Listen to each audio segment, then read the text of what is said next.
Okay, hello everyone, and welcome back to, is it Thursday BookTube, or is it BookTube Thursday?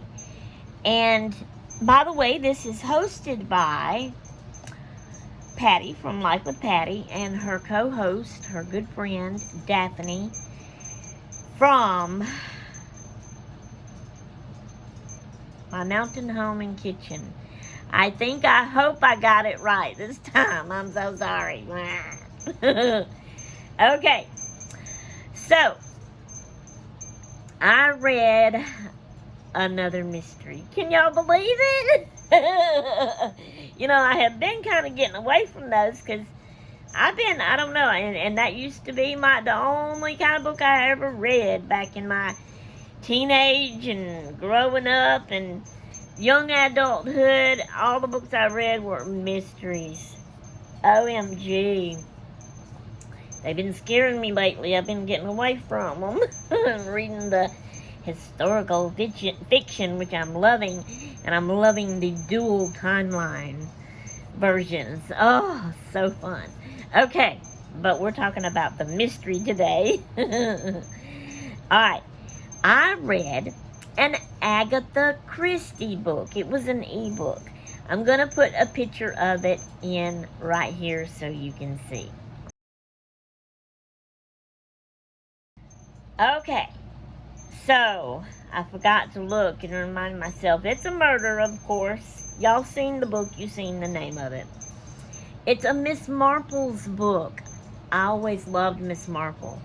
Now, back in the day, when we lived in Vicksburg, Mississippi, my girls were babies, but we went to the library, and I found at the library, I can't remember if it was the VHS, is that how you say it, the big rectangle tape that you put in, or if it was DVDs. Did they have DVDs back then? I don't remember. Anyway, they had the Agatha Christie Miss Marple mysteries. Now, she has all kinds of other mysteries, but Miss Marple is the detective in this series of her books. And I found that's how I was introduced to Miss Marple. I had knew about Agatha Christie and read her books before, but I had never heard of Miss Marple. So we rented, checked out those videos and watched them, and I fell in love with Miss Marple. Oh my word. So anyway, Miss Marple is in this book, and it was a very good book, and it was scary. I'll tell you something funny in a little bit, but let me tell you about the book. Now, I can't read the back of the book to y'all. I don't have the physical book here. My ebook's on my phone, which I'm recording on. That's why I pulled it up and took a picture of it first, so I could put here for y'all to see. Let me just tell you about it. So, this, let me think back for a minute, because it's kind of similar to one that I read a while back. Okay, so there is this husband and wife.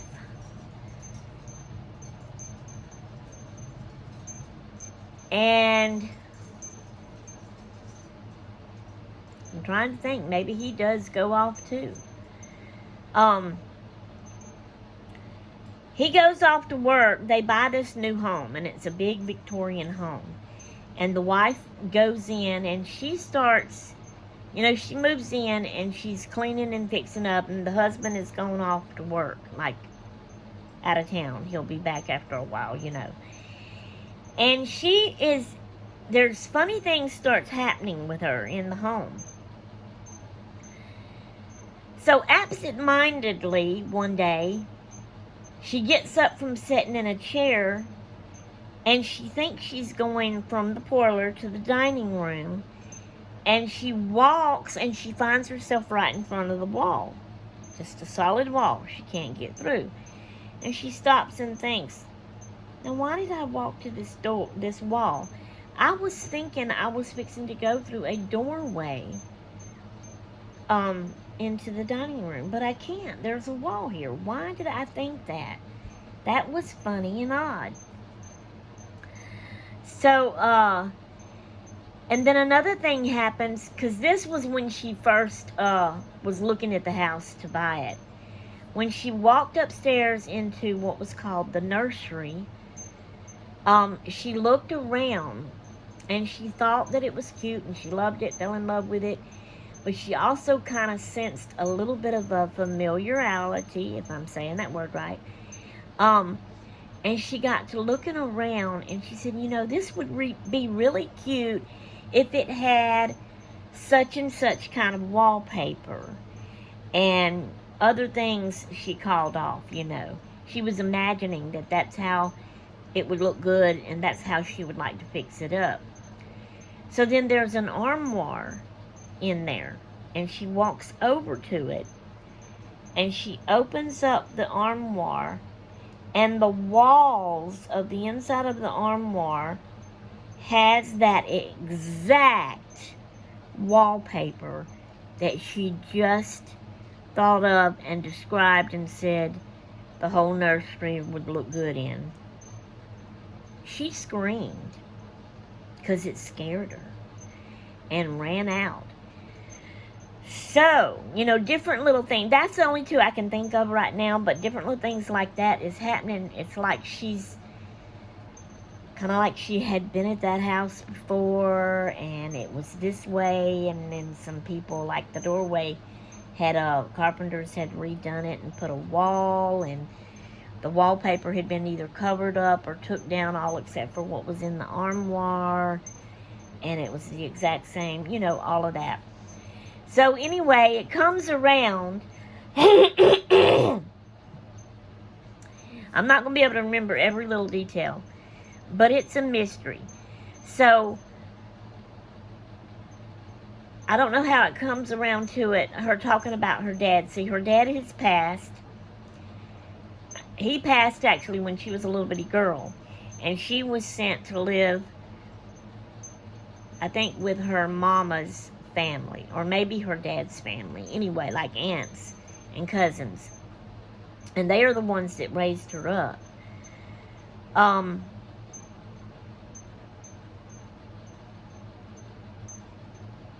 And just different, like I said, I can't remember every little thing to tell y'all and explain. That's what I hate about this part of it, because I can't really tell you good.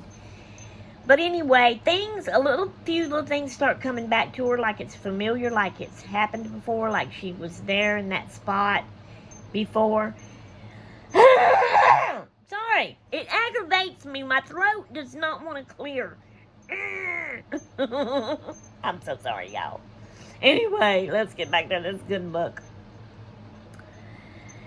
So she's got a visitor. I can't remember who it is. Maybe her husband's home now and he's talking to a guy. And she walks to the head of the, she's upstairs. So she walks to the staircase, but she's still upstairs. And she looks down, and she's looking down through the bars of the banister. And the guy that her husband's talking about, if this is how this played out, the voice at one point when he said something sounds so very familiar of who her husband's talking to. And then she's looking, and this image comes to her mind of when she was a little bitty girl, standing there looking through the banister, seeing a guy, the back of him, and hearing him say those words. And then her mother, which was not her real mama, because I think her real mama died when she had her. And so this was like a stepmom that her dad had married. And the guy that she was seeing the back of when she was a little girl looking through the banister had his hands around the neck of her stepmama. And then the stepmama fell, and she was looking at her, and she looked like she was dead. I know, cruel, harsh, bad. Anyway, so she's just kind of remembering things, and things were coming to her. Well, she's getting the house fixed up. She has carpenters to come in and take that wall back out and put a doorway there. when they get started working on it, they see that it has just already has the one there. It was just covered up. So they refix it back up. She fixes the nursery up with the wallpaper and all this kind of stuff. So anyway, it's a long mystery. They're trying to figure out. So she's doing research, her and her husband, and they meet Miss Marple. Talk with her. She's the good detective. She helps them figure things out. They find her mama's brother. No, they put an ad in the paper asking if anyone knows about her stepmom, because they're kind of starting to think that maybe she didn't die the way things are coming up and around and about, that she might still be alive, and they wanting to know the full story and exactly what did happen, who killed her if she died, all this kind of stuff. So they put an ad in the paper if anybody knowed anything about her to get with them. Well, the stepmom's brother got in touch with them, and he was saying that he hadn't heard from her in a long time. It was his, I think, half-sister, and they weren't that close, but they used to be in touch, but he hadn't heard from her that long, and he was hoping once he seen this ad that these people that put the ad in there knew something about her and he could get back in touch with her. So, he comes around and he visits them, they visit him, and that's like they're working together trying to figure this out. It goes through a bunch of other stuff and all this kind of stuff. And then finally at the end, somebody else, in all the research, the mystery solving, because they come in touch with other people that was like nannies there, nurses there when she was a little girl. Come to find out, that was her house they lived in. See, I forgot to even say that. She found out that was the house that they lived in, because the brother told her that was the house. And so she had, as a little girl, stood there and looked down through the banisters and seen that happen. And all this kind of stuff. And so what was the last thing I said? Oh yeah, the nanny they found and was writing letters and asking her something about it. Then she got in touch with somebody else. Well, anyway, she's on the way to meet somebody to talk with, or to tell somebody something she knows about. And she ends up getting killed. So, but see, I'm not giving nothing away because I'm not telling you her name. And so you won't know, like if you get the book and read it, you won't know who that is or whatever. I could have it wrong that she was a nanny. She could have been, it's either a nanny or a maid or something like that. I don't know which one it is. So, and I'm not going to tell you how it ends. I'm not going to tell you how they found out the true story, what all happens, what happened to her dad and all that. It's a really good book. I really enjoyed it. But now the funny part, this ain't about the book, this is about me, to show you how I've gotten. So, at night, when we go to bed, hubby's in the bed asleep already, and I've told y'all before, I can't lay down and read. I never could do a physical book that way, and I can't do an ebook on my phone that way. I have to sit up on the side of my bed and read. And so I was sitting there reading it.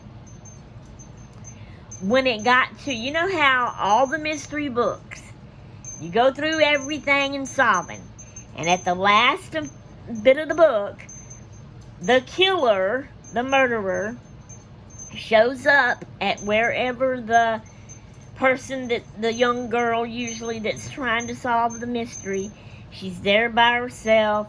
He shows up, and you just know that it's him.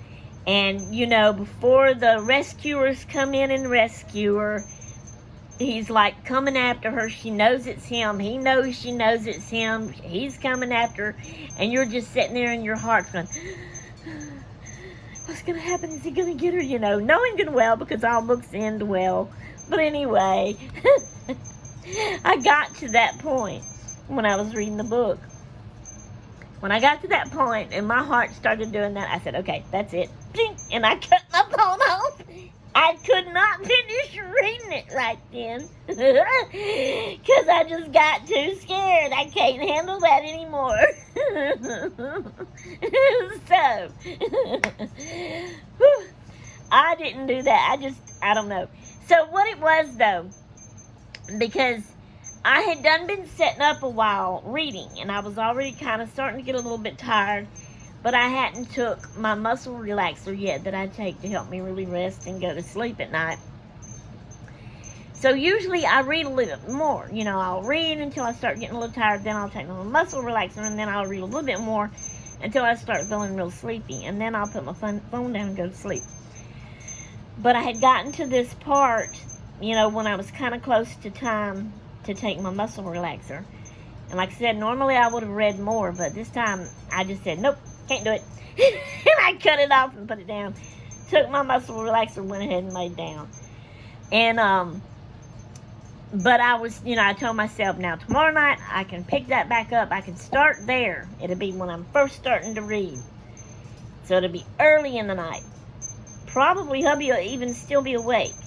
And I can read through that scary part real quick, like, and get to the end, you know, the sobbing, them rescuing her, and, you know, finish the book, and it'll be early, and I can start reading another book that's not scary, and so I'll be okay to go to bed and be sure not to have any nightmares. Anyway, so there you go. That's your book for this time. I hope y'all, you know, like it, and maybe would go check it out and read it for yourself if you like mysteries. Alright guys, so we'll see y'all hopefully next Thursday. I can't promise every Thursday because I may not have a good book to tell you about. But hopefully we'll see you next Thursday. Toodaloo!